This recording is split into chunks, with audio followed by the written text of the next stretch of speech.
कन्हैया बेलारी, दरअसल ये मुकाबला आप बिल्कुल अलग तरीके से प्रोडिक्ट कर रहे हैं। आप कह रहे हैं 124 महागठबंधन की आ रही है और 114 आ रही है ये एनडीए खेमे की, तो कहां से 124 सीटें महागठबंधन के लिए जुगाड़ हो रही हैं? देखिए गरिमा जी, महागठबंधन इस बार बहुत बढ़िया करने जा रही है चंपारण में। चंपारण में दोनों पूर्वी चंपारण और पश्चिमी चंपारण, इसका केवल घाटा हो रहा है इस बार शाहाबाद में। हाँ। शाहाबाद में पिछली बार ये 20 सीट जीते थे, 2 बड़हरा और आरा हार गए थे, लेकिन इस बार इनको वहां मेरा जो गणित है उसमें ये 7 सीटें हार रहे हैं। तो लेकिन चंपारण में, इवन मिथिला में, सीमांचल में और आपको मगध में जितना थे उसको वो रिपीट कर रहे हैं। तो ये नहीं सरकार बनाने का। मगध में तो जेडीयू के पास एक भी सीट नहीं थी। मगध में तो जेडीयू का सुपड़ा साफ था पिछली बार 2020 में। हाँ, तो मैं कहा ना कि वहां जो महागठबंधन है वो रिपीट कर रहा है। हाँ, अच्छा ठीक है। मगध में दीपा मांझी जीत जाए तो एक उनके लिए कहिए कि वो लॉटरी लग गया। बाकी उनकी समधिन हार रही हैं। आप प्रेम कुमार मंत्री हैं, उनकी स्थिति बहुत खराब है। अत्रि में जो अरुण कुमार के भतीजा हैं उनकी स्थिति खराब है। घोसी में उनकी खराब है। अच्छा कहाँ पर है उनका?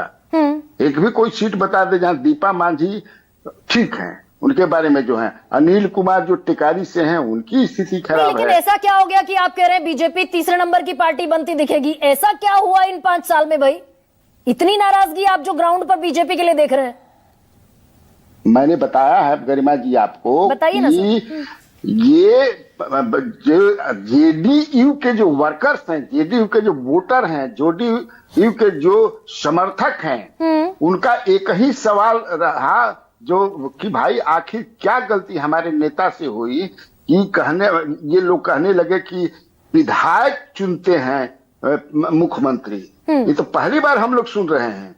क्या ये लोग यही बात बोलेंगे कि लोकसभा के जो मेंबर हैं चुने हुए वो चुनेंगे प्रधानमंत्री को? तो यहाँ दूसरी बात, वहां दूसरी बात। इसको लेकर के उनके बीच में बहुत आक्रोश है। ये आक्रोश रहा और उन लोगों ने वोट नहीं दिया। आपको एक उदाहरण आज मेरी बहुत ही, अब चकाई में खड़े हैं, आपको चकाई में जो खड़े हैं नरेंद्र सिंह के बेटा जो हैं वो चुनाव लड़ रहे हैं जेडीयू के। सुमित सिंह नाम है। हमारी बातचीत हुई सुमित सिंह के खास एक आदमी से। हम कैसा रहा आप लोग का? कहा कि हम लोगों को ललन सिंह ने वोट नहीं देने दिया अपने लोगों से। वो संजय प्रसाद के पक्ष में उनके लोग प्रचार कर रहे थे। संजय प्रसाद वही है जो पिछली बार जनता दल यू के टिकट पर खड़े थे, इस बार उस बार तीसरे नंबर पर थे। दूसरे नंबर जीते सुमित और आरजेडी दूसरे नंबर पर थी। हम और चिराग पासवान से हम लोग रिक्वेस्ट करते रहे कि कम से कम 1 घंटा भी समय निकाल लीजिए। न वो आए, न उनके जो बहनोई है जो हम लोगों के एमपी हैं अरुण भारती, वो भी नहीं आए। अच्छा, लेकिन एक गणित समझाइए ना कन्हैया बेलारी, एक गणित ये समझाइए आप। ये पूरा चुनाव क्या कहा जा रहा है एमवाई पर टिका है, पुराने वाला एमवाई नहीं, नए वाला एमवाई जिसमें महिला है एम और युवा है वाई।